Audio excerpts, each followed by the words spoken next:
Merci à Monsieur le maire, mes chers collègues. On ne naît pas femme, on en meurt. C'est ainsi qu'a été plusieurs fois détourné le célèbre slogan de Simone de Beauvoir qui illustre bien la prégnance des violences que subissent les femmes, du harcèlement aux violences sexuelles dont bien sûr le viol et parfois la mort. En 2023, on dénombrait 114 000 victimes de violences sexuelles, dont 65 000 mineurs, parmi lesquels 85% sont des femmes.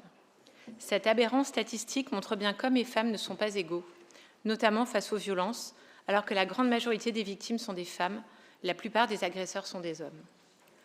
Il est largement établi par les experts que l'occurrence des violences sexuelles tend à augmenter dans des espaces sociaux clos, les petits groupes, notamment à la faveur d'un entre-soi ou une camaraderie forte.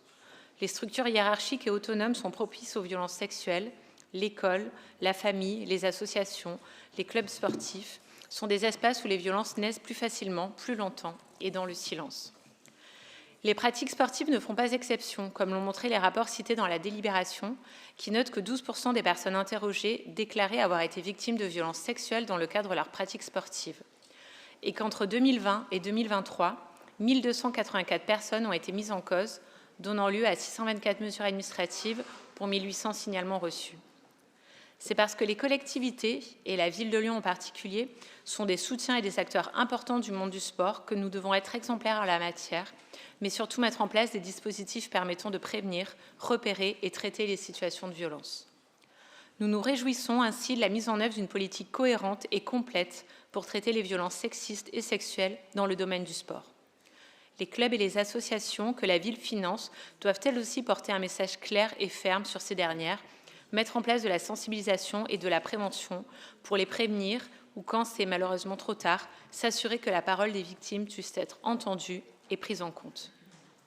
C'est l'absolue nécessité d'éradiquer ces violences qui amène la ville à conditionner l'octroi de subventions à une sensibilisation obligatoire aux enjeux de la lutte contre les agressions sexuelles, les comportements sexistes, mais aussi les LGBT-phobes dans le sport.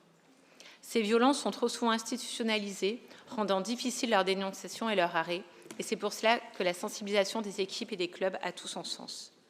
Ces sessions sont animées par des associations partenaires, Filaction, Colosse au pied d'argile ou les Papillons, qui font un travail formidable et dont l'aide est particulièrement précieuse. L'action publique en matière de lutte contre les violences machistes, sexuelles, LGBT-phobes est indispensable.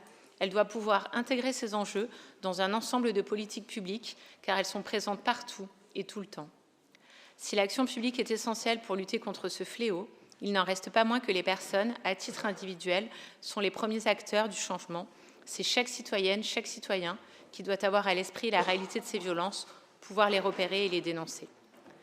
C'est la démarche que Lyon met en œuvre au travers de cette délibération et nous ne pouvons que remercier le travail et l'engagement de Julie Niblafort à ce sujet pour faire des acteurs de la pratique sportive des acteurs du changement. Dans la lutte pour l'égalité réelle, contre les violences, les sportives et les sportifs ne seront pas de trop. De la même manière, la féminisation des pratiques sportives est à la fois un signe d'amélioration dans ce domaine, mais également un moyen de faire progresser les mentalités, réduire les inégalités et promouvoir une pratique du sport plus inclusive et donc moins sujette aux dérives violentes. Les clubs féminins de notre ville n'ont d'ailleurs pas à rougir de leur performance et sont également des acteurs de changement profond. Nos deux groupes voteront favorablement ce rapport. Je vous remercie.